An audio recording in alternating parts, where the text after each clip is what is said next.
Buenas noches, mi nombre es Argenis Orellana, estudiante de la Universidad Fermín Toro en la materia de Derecho Procesal Penal 1, Saya G.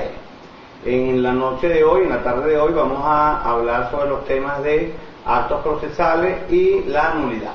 Y vamos a comenzar hablando del idioma. Todos los actos procesales deben ir en el idioma oficial castellano. Cuando un acto procesal sea hecho con personas que hablen otro idioma, pues el juez autorizará o se encargará de hacer que se le asigne un traductor o una persona que pueda facilitar la traducción de las actas o de los instrumentos, de los oficios que tenga que hacer. Si la persona no habla el idioma, pues le asignarán un traductor, y si la persona no escribe o el documento está en un idioma diferente al castellano, pues el tribunal asignará un traductor para que lo traduzca al idioma castellano. Si esto no funciona de esa manera, pues pudiese ser sometido a nulidad este acto procesal. De la misma manera podemos mencionar que todos los integrantes o todos los actores actores procesales tienen que en el momento del acto procesal estar investidos de una toga, es decir, el juez o la jueza, los alguaciles, el secretario o la secretaria, los abogados, el fiscal del Ministerio Público, deben estar vestidos con una toga.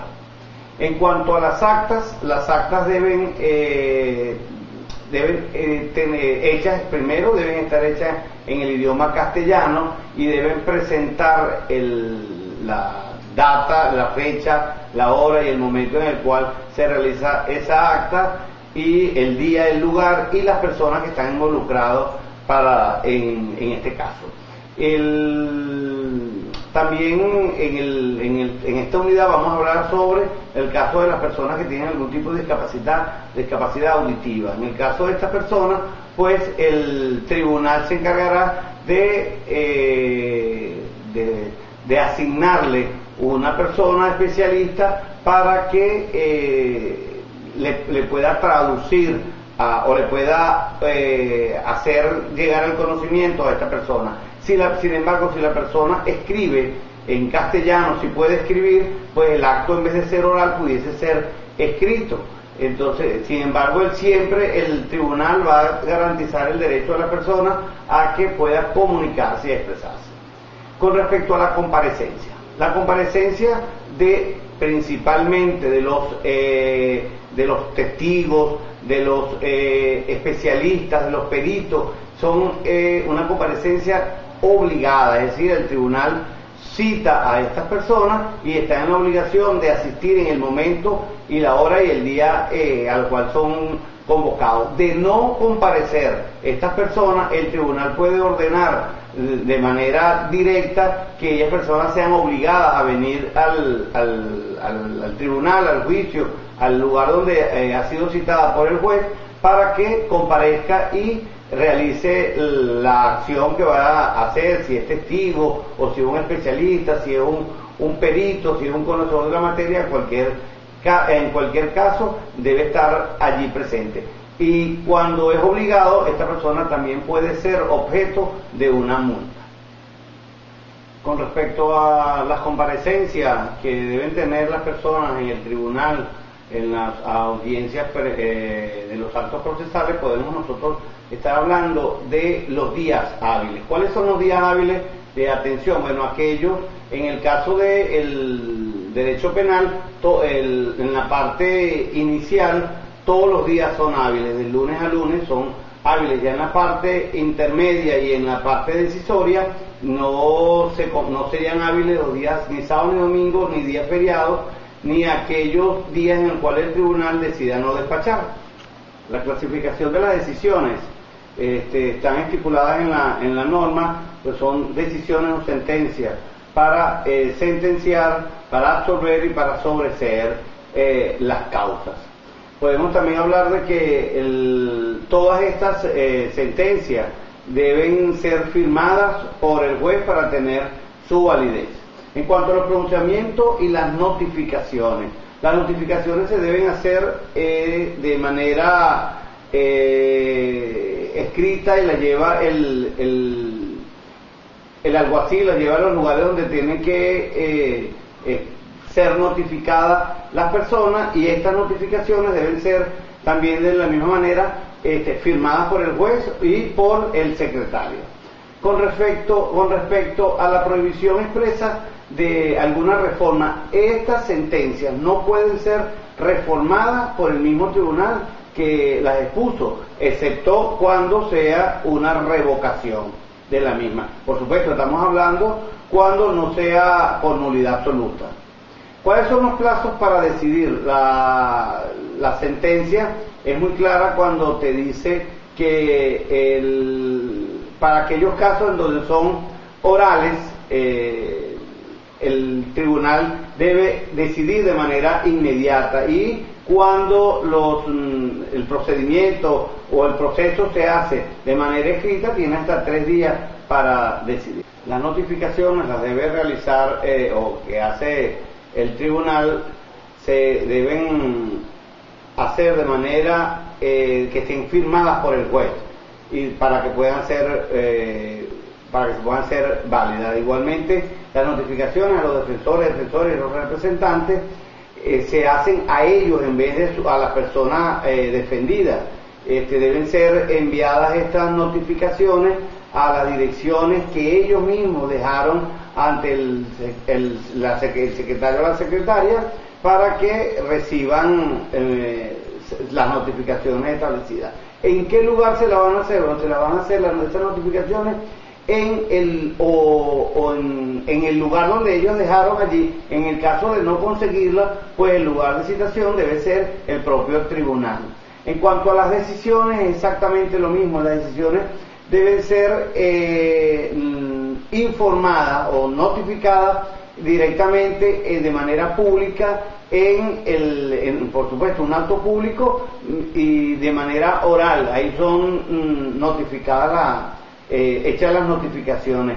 Las mismas deben ser llevadas también a las personas que el tribunal necesite notificar, para que asistan al lugar donde son convocadas. En caso de no conseguir o no querer firmar, el alguacil debe dejar constancia en el reverso de la boleta, del documento, para que así sea informado al tribunal. Cuando tengamos casos de citaciones personales, que el tribunal haya decidido que no se cita al abogado, a la defensa, al equipo que él tiene, sino que necesitan citar personalmente a un implicado, a un especialista, a un perito o algo así, pues esta citación debe hacerse al lugar donde vive. En caso de no conseguir a esta persona allí y conseguir a otra, pues el funcionario, el alguacil, dejará copia de la citación para que éste se presente.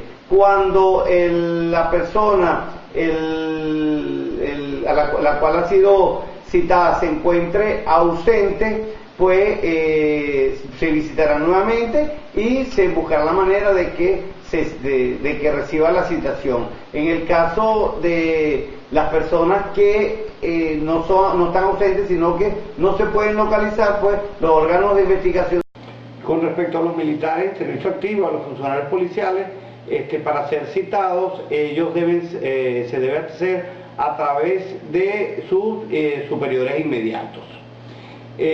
También vamos a hablar sobre los principios de nulidad. Vamos a entender nosotros que todo aquel acto procesal que esté reñido con lo estipulado en las leyes, en la Constitución de la República Bolivariana de Venezuela, en los tratados internacionales, pues es sujeto a nulidad. Existen casos de nulidad absoluta, y esos tienen que cumplir ciertos procedimientos.